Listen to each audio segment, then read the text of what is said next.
Good morning, guys. Welcome to another episode of Tailgate Talk with Schwell. Sounds a little too legit, doesn't it? Well, today we're going to talk about a story. This was posted on the NRA's Facebook page. Now, a lot of the stories and things that I share with you guys are from gun or Second Amendment supporting organizations on the internet, like NSSF, American Armed Citizens United, National Rifle Association.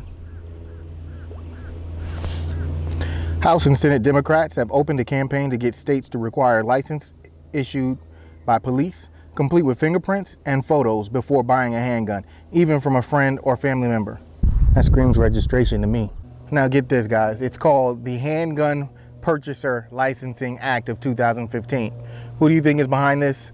The Democrats. States require licenses to drive a car or even to fish in local rivers, so requiring a license to buy a deadly handgun is a common sense step that could save countless lives. This legislation will help states develop responsible handgun licensing programs, said sponsor Representative Chris Van Hollen, who is running for an open Senate seat in Maryland. Now, you have to pay attention to where this stuff is coming from. A lot of these guys are introducing these laws come from states where crime is terrible, violence is terrible, and they already have strict gun laws. So for us to be taking advice or guidance and instruction from someone who represents a state so ill run makes no sense. And they want to talk about common sense. And again, the proponents of these kinds of laws all think that this is going to lead to less gun violence, less crime. And, you know, history and statistics don't back that up. So you have to wonder where they're coming up with this stuff and why people are buying it.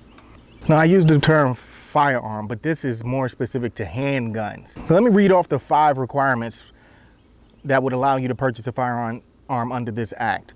Number 1, provide proof that they are at least 21 years old and a lawful resident of the United States. Number 2, apply for the license at a law enforcement agency within the state. Number 3, submit to a background investigation and criminal history check. Number 4, submit fingerprints and photographs with their application. And number 5, be eligible to purchase a handgun pursuant to the Brady Handgun Violence Prevention Act.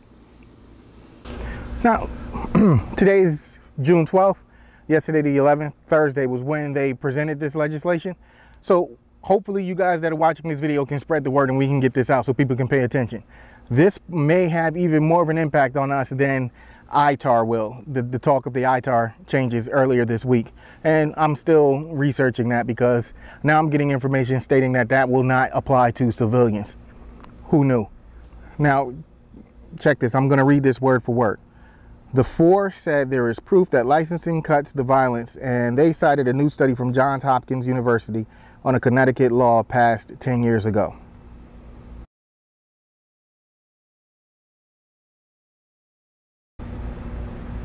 Murphy is quoted as saying, "Permit to purchase requirements for all handguns keeps guns out of the hands of criminals and those who would fail the background checks." And this bill would help other states develop a system similar to the one in Connecticut. I'm not even going to go there. The Handgun Purchaser Licensing Act of 2015. It just sounds ridiculous because it is ridiculous. And remember, staying informed is the best way for us to remain armed citizens united. Hey, this is Schwell. I hope you guys are out there having fun, being safe, and also being responsible when I hit you with the 2 fingers. Later.